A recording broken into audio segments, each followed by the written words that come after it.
Tamil Nadu assembly ఎన్నికల్లో TVK ప్రభంజనం సృష్టించింది. మ్యాజిక్ ఫిగర్ రాకపోయినా సింగిల్ లార్జెస్ట్ పార్టీగా నిలిచి అధికారానికి దగ్గరైంది.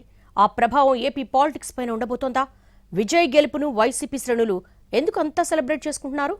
జగన్ విజయ్ ఫోటోలను షేర్ చేస్తూ ప్రత్యర్థులకు ట్రోల్ చేయడంతో లాజిక్ ఏంటి? విజయ్ విజయానికి వైసీపీకి సంబంధం ఏంటి? Let's watch.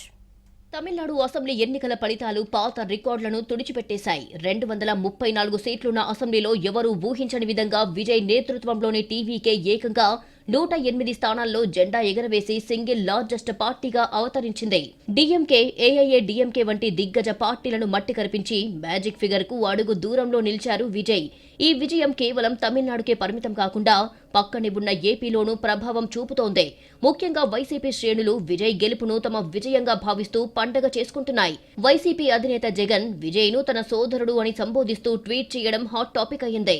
తన జీవితంలో కొత్త అధ్యాయాన్ని ప్రారంభిస్తున్న విజయ్కి మరింత మంచి జరగాలని కోరుకుంటున్నట్లు చేసిన ట్వీట్ను అభిమానులు రీట్వీట్ చేస్తూ సోషల్ మీడియాలో ట్రెండింగ్లోకి తీసుకువెళ్లారు. ఇదే సమయంలో జగన్, విజయ్ మధ్య ఉన్న పర్సనల్ బాండింగ్ ను గుర్తు చేస్తూ వారిద్దరూ ఆత్మీయంగా మాట్లాడుకున్న ఫోటో దగ్గర నుంచి ఎన్నికల ప్రచారం సమయంలో విజయ్, జగన్ ఫోటోను చూపటం వరకు ఏ అంశాన్ని వదలకుండా తమ పార్టీ క్రెడిట్ వచ్చేలా ప్రయత్నాలు చేస్తున్నారు. జగన్ పోరాట పటిమను విజయ్ ప్రశంసించడం, విజయ్ రాజకీయ అరంగేట్రానికి జగన్ నైతిక మద్దతివ్వడం ఇవన్నీ ఇప్పుడు సోషల్ మీడియాలో ట్రెండ్ అవుతున్నాయి. నాడు జగన్ ఒంటరి పోరాటం, నేడు విజయ్ వన్ మ్యాన్ షో అంటూ వైసీపీ కార్యకర్తలు సోషల్ మీడియాను షేక్ చేస్తున్నారు. టీడీపీ, జనసేనలను కూడా టార్గెట్ చేస్తున్నారు వైసీపీ ఫ్యాన్స్. విజయ్ లాగా పవన్ సోలోగా పోటీ చేసే ధైర్యం చేయలేక మరో 15 ఏళ్లు టీడీపీతో పొత్తు అంటూ మాట్లాడుతున్నారని సెటైర్లేస్తున్నారు. డీఎంకేలో ఉదయనిధి స్టాలిన్ ఎదుగుదల, డిప్యూటీ సీఎం పదవి, ప్రభుత్వంలో ఆయన జోక్యం పెరగడం ఇవన్నీ ప్రజల్లో నెగటివ్ సిగ్నల్స్ ఇచ్చాయనే అభిప్రాయాలను వ్యక్తం చేయడంతో పాటు అవినీతి ఆరోపణలు, కుటుంబ ఆధిపత్యం పెరిగిందన్న విమర్శలు, చివరికి ఓటర్ల తీర్పును రిఫ్లెక్ట్ చేయాలి అన్న అంశాలను డిబేట్గా మారుస్తున్నారు.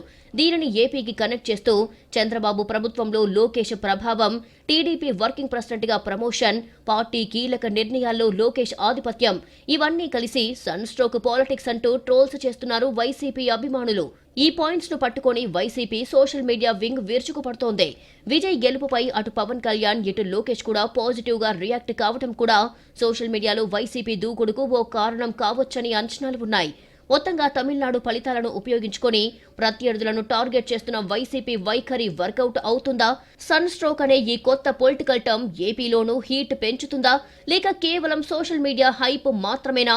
వైసీపీ అసలు వ్యూహం ఏంటనేది తేలాల్సి ఉంది.